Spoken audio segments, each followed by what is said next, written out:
오늘은 여러분과 함께 역대상 4장 9절과 10절의 말씀을 가지고 존귀한 자 이 같은 제목으로 말씀의 은혜를 나누기 원합니다. 제목을 한번 따라해 주시기 바랍니다. 존귀한 자, 존귀한 자.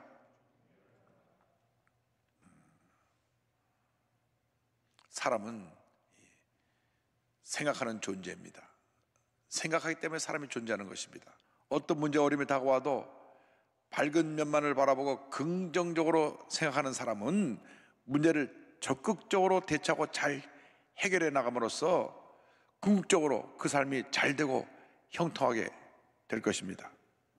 반면에 늘 어두운 면만 바라보고 부정적으로 생각하는 사람들은 그 부정적인 생각에 사로잡혀서 부정적인 말을 하게 되고, 그로 말미암아 끊임없이 많은 문제에 둘러싸여서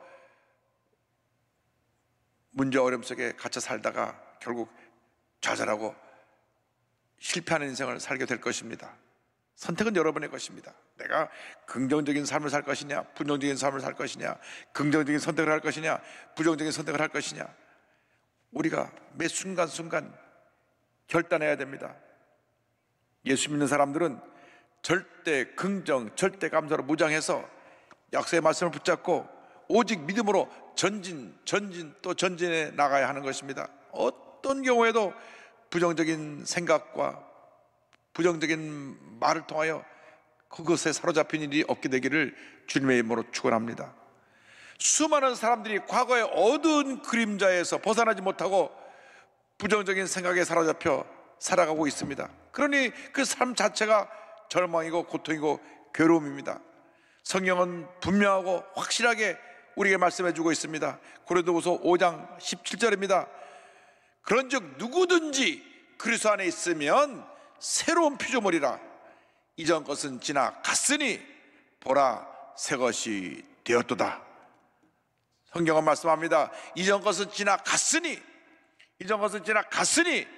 보라 새 것이 되었도다. 이전 것은 지나간 것입니다. 이전 것은 사라져 버린 것입니다. 예수를 믿고 나서 우리는 새로운 피조물이 되었습니다. 더 이상 이전 것에 붙잡혀 살면 안 됩니다.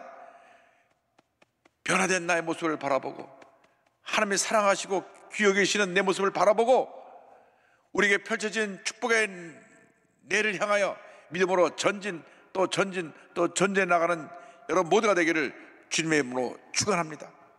그 같은 삶을 살기 위해서 먼저 우리는 우리 자신이 존귀한 자라는 것을 잊지 말아야 합니다. 우리는 존귀한 자입니다. 성경 역대상 4장 9절에 이와 같은 말씀이 나옵니다. 야베스는 그의 형제보다 귀중한 자라. 그의 어머니가 이름하여 이르되 야베스라 하였으니 이는 내가 수고로이 낳았다 함이었더라. 야베스는 어머니가 심한 고통 가운데 낳은 아들입니다. 다른 자녀들보다 야베스를 낳을 때 아마 난산이었든지 큰 고통을 겪은 것 같습니다. 그러니까 자연스럽게 야베스를 더 귀중히 여기고 더 사랑하고 더 관심을 갖고 돌봤을 것입니다. 야베스가 이렇게 어머니가 고통 가운데 그를 이 세상에 나오게 함으로 사랑받고 귀하게 여김받은 존재가 된 것처럼 우리 예수를 믿는 모든 사람도 예수님께서 십자가의 고통 가운데 우리를 낳으셔서 오늘 예수 믿고 하나님의 자녀가 된 것입니다. 예수님께서 온 인류의 죄를 짊어지시고 몸짓고 피 흘리시며 고통 가운데 십자가 달려 돌아가셨습니다. 그 십자가 고난의 결과로 구원의 문이 열린 것입니다. 그 십자가 고난의 공로로 말미암아 우리가 예수 믿고 하나님 자녀가 되었습니다. 새 사람이 되었습니다. 주님 안에서 존귀한 자가 되었습니다. 십자가 고난을 통하여 하나님께서 우리를 죄인 되었던 모습에서 의인 된 모습으로 바꾸어 주시고 우리를 의롭다 불러주신 것입니다. 로마서 3장 24절은 말씀합니다. 그리스도 예수 안에 있는 속량으로 말미암아 하나님의 은혜로 값없이 의롭다 하심을 얻은 자 되었느니라. 값없이 의롭다 하심을 얻은 자 되었느니라. 이 놀라운 은혜에 대해서 우리는 감사하고 또 감사하고 또 감사하고 또 감사해야 됩니다. 예수를 믿기 전에 우리가 어떠한 삶을 살았는지 그것은 전혀 중요한 것이 아닙니다. 예수를 믿고 나서 지금 내가 존귀한 자로 바뀌었다는 사실이 매우 중요합니다. 이 사실을 잊지 말아야 됩니다. 나는 주님 안에서 변화된 존재이다. 주님이 나를 존귀히 보신다. 주님이 나를 사랑하신다. 많고 많은 사랑 가운데 나를 지명하여 불러서 하나님의 존귀한 자녀로 만들어 주셨다. 할렐루야. 이사야 43장 1절은 말씀합니다. 야곱아, 너를 창조하신 야훼께서 지금 말씀하시느니라. 이스라엘아, 너를 지으신 이가 말씀하시느니라. 너는 두려워하지 말라. 내가 너를 구속하였고 내가 너를 지명하여 불렀나니 너는 내 것이라. 내가 너를 구속하였고 내가 너를 지명하여 불렀나니 너는 내 것이라. 이 구속했다는 말은 성경 용어인데 값을 지불하고 구원해냈다는 말입니다. 우리가 보통 사람이 아니라 예수님께서 우리 죄 때문에 십자가에서 피를 흘려 핏값을 지불하고 우리를 구원해내서 하나님의 자녀가 된 존귀한 자라는 것을 잊지 말아야 합니다. 이사야 43장 4절은 말씀합니다. 내가 내 눈에 보배롭고 존귀하며 내가 너를 사랑하였은즉 내가 내 대신 사람들을 내어주며 백성들이 내 생명을 대신하리니 말씀합니다. 이 말씀 보니까 주님 보시기에 우리는 매우 보배롭고 존귀한 자라고 하는 것입니다. 과거에 있었던 일로 인해서 나는 실패자다, 나는 사랑받지 못하고 자라난 사람이다, 낙오자다, 버림받은 자라 하는 이러한 이그러진 자아상은 다 내던져 버리고 나는 주님 안에서 존귀한 자이다. 나는 주님께 사랑받고 있다. 주님이 나를 사랑하셔서 지금도 나와 함께 하시고 나의 남은 여생 주님 앞에 가는 그날까지 나를 돌보시고 지킬 것이다. 이 같은 귀한 복된 자상을 갖고 살아가는 여러분 모두가 되기를 바랍니다. 여러분 있는 것에서 믿음으로 고백하십시오. 나는 주 안에서 존귀한 자이다. 나는 주 안에서 존귀한 자이다. 나는 주 안에서 존귀한 자이다. 그렇습니다. 여러분 모두가 주님 안에서 존귀한 자인 것입니다. 사람들이 여러분을 어떻게 평가하는 그 중요한 것이 아닙니다. 주님 보시기에 여러분은 보배롭고 존귀한 자입니다. 할렐루야. 주님께서 귀히 여기시는 존귀한 자로서 이제는 주님이 주시는 복을 믿음으로 소유하고 누리며 살아가는 주님의 자녀가 되어야 할 것입니다. 둘째로 주님이 주시는 복에 대해서 함께 말씀을 나누기 원합니다. 역대상 4장 10절입니다. 야베스가 이스라엘 하나님께 아뢰어 이르되 주께서 내게 복을 주시려거든 나의 지역을 넓히시고 주의 손으로 나를 도우사 나로 환난을 벗어나 내게 근심이 없게 하옵소서 하였더니 하나님이 그가 구하는 것을 허락하셨더라. 어머니로부터 존귀한 자로 여김받은 야베스가 하나님 앞에 간절히 기도합니다. 하나님께서 그 기도를 들으시고 복을 주셨다고 성경은 말씀합니다. 이 세상 모든 사람들이 다 복을 받기 원합니다. 그런데 이 세상에서 우리가 얻는 복은 일시적인 것입니다. 참된 복이 아닙니다. 일시적인 기쁨과 만족을 줄지 몰라도 영원한 기쁨을 줄 수가 없습니다. 주님이 내 삶의 목자가 되실 때에 내 삶이 부족함이 없게 되고 주님이 주시는 큰 복을 누리게 되는 것입니다. 다윗이 일생을 뒤돌아보면서 이와 같이 고백합니다. 야훼는 나의 목자시니 내게 부족함이 없으리로다. 그렇습니다. 시편 23편에 고백한 그대로 그가 일생을 살아간 동안 주님이 목자가 되어주셔서 부족함이 없는 삶을 살게 되었던 것입니다. 주님 안에서 부족함이 없는 삶을 살아가는 여러분 모두가 되기를 바랍니다. 야베스가 하나님 앞에서 세 가지 기도 제목을 가지고 복을 달라고 간구했습니다. 첫 번째가 나의 영역을 넓혀 주옵소서 하는 기도였습니다. 역대상 4장 10절입니다. 나의 지역을 넓히시고. 야베스는 자기의 지역, 자기의 영토를 넓혀달라고 기도했습니다. 영토라는 것은 자기가 거주하고 관리하며 사는 지역을 말합니다. 우리가 하나님의 존귀한 자로서 이 세상 살아간 동안 하나님의 영광을 위하여서 믿음의 영토를 넓혀 나가야 되는 것입니다. 예수 믿는 사람은 예수 믿는 그날부터 하나님의 복을 받아서 믿음의 영토가 넓어져야 합니다. 이사야 54장 2절과 3절을 말씀합니다. 내 장막터를 넓히며 내 처소의 휘장을 아끼지 말고 널리 펴되 너의 줄을 길게 하며 너의 말뚝을 견고히 할지어다. 이는 내가 좌우로 퍼지며 내 자손은 열방을 얻으며 황폐한 성읍들을 사람 살 것이 되게 할 것임이라.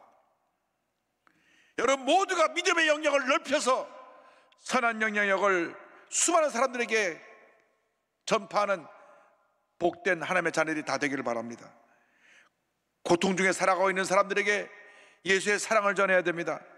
문제 가운데 있는 자에게 주님이 문제 해결자가 되시고 주님만이 우리의 모든 문제에 응답이 된다는 사실을 전해야 되는 것입니다. 이러한 역사가 있기 위해서는 주의 손이 도와야 합니다. 야베스는 기도합니다. 주의 손으로 도와주옵소서. 역대상 4장 10절입니다. 이 세상 살아간 동안 주님이 도와주셔야만 합니다. 주님의 전능하신 손이 우리와 함께 하시면 해결하지 못할 문제가 없는 것입니다. 힘들고 어려운 순간에 닥을 때마다 우리는 부르짖어 기도해야 됩니다. 주의 손으로 나를 도와주옵소서. 주의 손으로 나를 도와주옵소서. 주의 손으로 나를 도와주옵소서. 나는 할 수 없습니다. 나는 부족합니다. 나는 연약합니다. 전지전능하신 하나님이 주의 손으로 나를 붙들어 주셔서 이 모든 어려움을 이기게 하여 주시옵소서.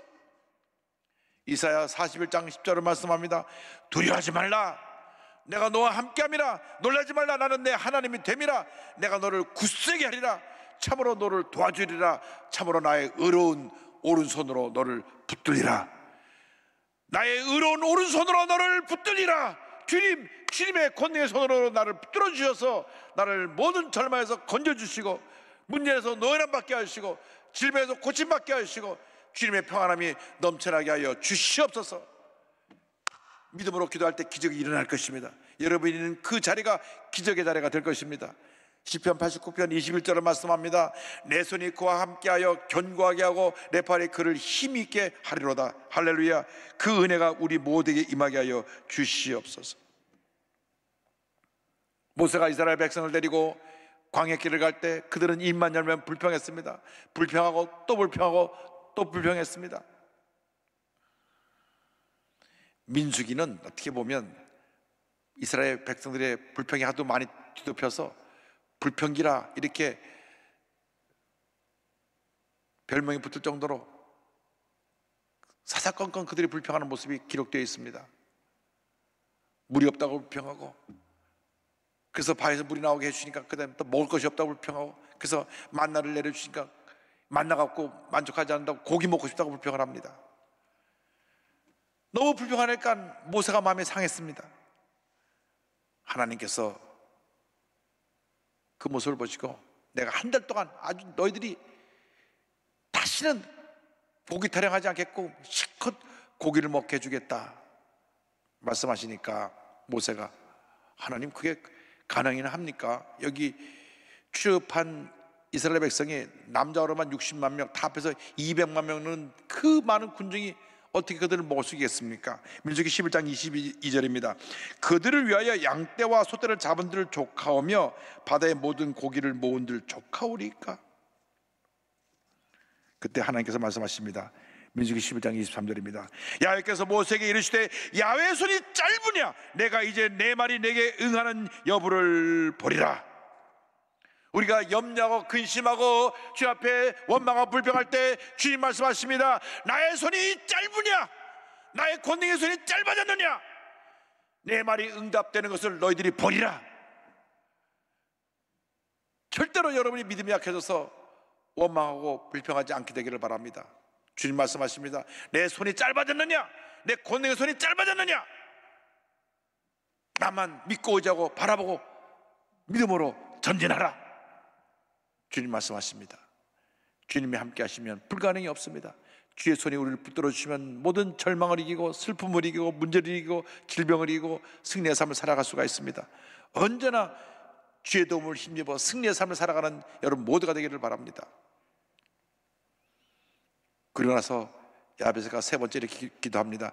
근심이 없게 하옵소서. 근심이 없게 하옵소서. 이상 살아가는 동안 너무 근심거리가 많죠. 그런데 역대상 4장 10절을 보니까 이렇게 기도합니다. 환난을 벗어나 내게 근심이 없게 하옵소서. 환난은 우리 인생의 한 부분입니다. 환난을 피할 수가 없습니다.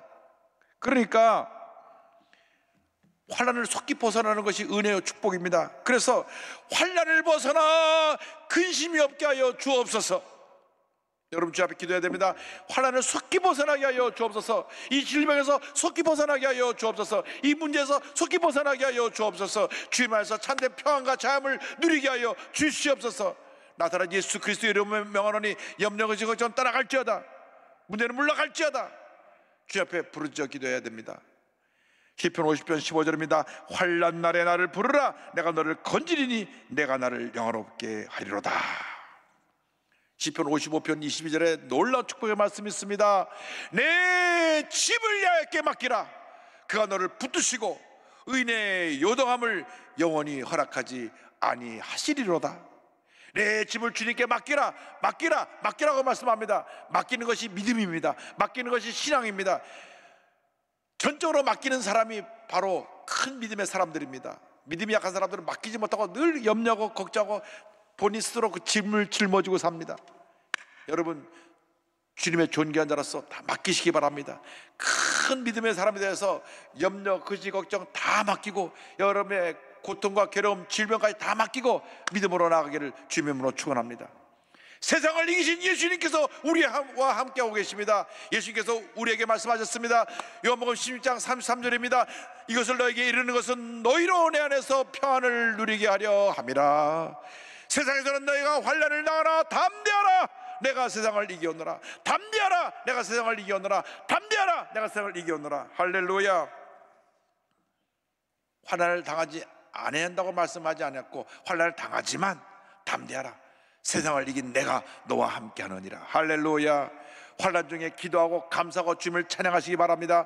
빌립보서 4장 6절 7절에 사도 바울이 권면합니다. 아무것도 염려하지 말고 다만 모든 일에 기도와 간구로 너희 구할 것을 감사함으로 하나님께 아뢰라. 할렐루야. 그리하면 모든 지각에 뛰어난 하나님의 평강이 그리스도 예수 안에서 너희 마음과 생각을 지키시리라. 염려할 시간에 기도하고 걱정할 시간에 감사하고 주님을 찬양하면 주님 우리 마음가운데 평안함을 부어주어서 염려도 떠나가고 근심도 떠나가고 질병도 떠나가고 문제도 떠나가는 것입니다. 주님의 평안함이 우리에게 다가와서 모든 문제를 넉넉히 이길 수 있게 되는 것입니다. 눈에 보이지 않는 가장 큰 병 중에 하나가 스트레스입니다. 마음에 심한 스트레스를 받으면 면역체계가 무너져서 온몸이 안 아픈 데가 없습니다. 마음에 스트레스가 깊어지면 밤에 잠도 제대로 못 자고 불면증이 다가오고, 스트레스가 깊어지면 노로제, 여러 가지 정서불안, 분노 조절이 안 되는 그러한 문제 스스로 붙잡히게 됩니다. 면역체계가 무너지니까 온몸이 안 아픈 데가 없게 됩니다. 주님 말씀하십니다. 염려할 시간에, 스트레스 받을 시간에 기도하고 감사하고 찬양하라. 그러면 주님의 평안함이 임해서 스트레스가 사라지고 치료가, 회복이 임하게 될 것이다. 할렐루야. 이 은혜가 여러분 모두에게 임하게 되기를 바랍니다. 한순간에 그 사고로 말미암아 전신이 마비되어 깊은 절망에 빠졌다가 예수님의 은혜로 새로운 삶을 살아가고 있는 한 분을 소개합니다. 조니 에릭슨 타다라고 하는 분인데, 원래 밝고 환하고 꿈 많은 소녀였습니다. 승마와 수영을 즐기던 이 소녀가 17살 때, 고3 때 미국 메릴랜드주 체사베이라고 하는 그곳에 가서 바닷가에서 수영을 하는데, 그 수심이 낮은 것도 모르고 점프해서 다이빙을 하는 그 순간 그 모래에 부딪혀 목이 부러지고 말았습니다. 목뼈가 부러져서 목 아래는 완전히 마비되어 버렸습니다. 목 위만 움직일 수 있고 목 아래는 완전히 마비되어 전혀 움직일 수 없는 심각한 장애인이 되고 말았습니다. 너무 괴로워서 죽고 싶었습니다. 죽고 싶어도 손과 발이 움직이지 못하니까 죽을 수가 없습니다. 그 기록을 보면 친구에게 면도칼 좀 갖다 달라고. 그런데 갖다 줘도 자기가 자기 손을 빌 수가 없으니까 죽을래도 죽을 수가 없습니다. 눈물을 흘려도 옆에 누가 사람이 있어야 닦아주니까 눈물도 함부로 흘릴 수가 없습니다. 그런데 가족과 주위의 친구들이 믿음의 사람들이었습니다. 여러분, 어려울 때 믿음의 사람들이 옆에 있는 것이 얼마나 소중한지 모릅니다. 옆에서 믿음으로 권면하고 기도해주고 찬송 불러주고 말씀을 격려해주면 그것이 그에게 힘이 되고 치료가 되고 회복의 은혜를 갖다 주는 것입니다. 그런데 병상에 있는 그녀에게 누가 와서 요한복음 10장 10절 말씀을 전해 주었습니다. 도둑이 오는 곳은 도둑질하고 죽이고 멸망시키려는 것뿐이요 내가 온 곳은 양으로 생명을 얻게 하고 또 풍성히 얻게 하려는 것이라. 이 말씀을 들을 때 처음에 전혀 이 말씀 와닿지 않고 받아들일 수도 없었습니다. 아니 생명 얻고 풍성히 얻게 하다니, 내가 지금 온몸이 마비가 된 이 정신 마비의 장애인인데 무슨 풍성한 은혜가 내게 임하는가. 이해할 수도 받아들일 수 없는 이 말씀이었는데 계속 신앙적으로 와서 권면하고 기도하고 권면하고 기도하는 가운데 마음에 주님의 은혜가 임해서 차차차차 마음이 녹아지고 깨어져서 자기가 주님 안에서 귀한 존재라는 것을 깨닫게 되었습니다. 주님이 나를 사랑하신다, 그것을 알게 되었습니다. 결국 신앙의 힘으로 전신마비의 장애를 이겨내고 하나님의 위대한 사람으로 쓰임받게 되었습니다. 목 아래는 움직이지 못하지만 목을 움직일 수 있으니까 입에 붓을 물고 그림을 그리는 유명한 화가가 되었습니다. 여러 곳에서 이분을 불러서 가서 말씀을 전하고 유명한 강사로 쓰임받게 되었고 책도 여러 권 저술하게 되었고 무엇보다 자기를 열렬히 사랑해주는 사람을 만나서 불구의 몸에도 결혼하고 상상할 수 없는 행복을 얻게 되었습니다. 그녀가 지은 책 서문에서 이렇게 말합니다. 그림 그리는 일과 가족 그리고 친구들의 도움은 나를 완전히 절망에서 끌어내어 주었습니다. 이 휠체어 인생으로부터 무엇보다도 더 먼저 감사받으셔야 할 분은 하나님이십니다. 하나님은 인생의 참된 의미를 깨닫도록 도와주셨습니다. 지금 생각해 보면 전신마비로 인한 내 모든 시련은 바로 하나님의 사랑이 제게 임하신 것임을 확신합니다. 하나님께서는 내 고통 속에 이유를 주셨고 그것을 알고 나니 세상은 완전히 달라졌습니다. 또 이렇게 고백합니다. 만일 제가 불구자가 되지 않았으면 예수를 믿고 하늘나라를 알지 못했을 것인데 제가 이 불구가 되었기 때문에 예수를 믿고 하늘나라를 알게 되고 그리스도의 복음을 전할 수 있는 놀라운 일을 하게 되었습니다. 할렐루야! 하나님의 은혜입니다. 조니는 복음 전도자로, 유명한 강사로, 집필가로, 또 장애인을 위한 인권운동가로 조니와 친구들이란 협회를 만들어서 전 세계 장애인들을 위한 위대한 사역을 감당하면서 선한 영향력을 끼치고 있습니다. 여러분, 예수님 안에서 존귀한 자라는 것을 깨닫는 그 순간 운명이 바뀌어진 것입니다. 절망 가운데 패배자의 모습으로 살아갈 수밖에 없었던 조니가 예수를 만나고 난 다음 완전히 인생이 바뀌어서 이렇게 전 세계적으로 선한 영향력을 끼치는 위대한 하나님의 일꾼이 되었고, 몇 년 전에는 암이 발생해서 암을 치료받고 지금 항암 치료하면서 암과 싸우며 주의 복음을 전하고 있습니다. 정말 하나님 앞에서 존귀한 자라는 것을 깨닫고 난 다음 이렇게 귀하게 아름답게 쓰임받고 있는 것입니다. 여러분, 혹시 조니처럼 전신마비가 된 분이 있다고 할지라도 예수님 안에서 여러분 존귀한 자입니다. 위대한 자입니다. 그러니까 꿈을 갖고 믿음으로 나갈 때 하나님께서 여러분을 통해서 큰 일을 이루실 것입니다.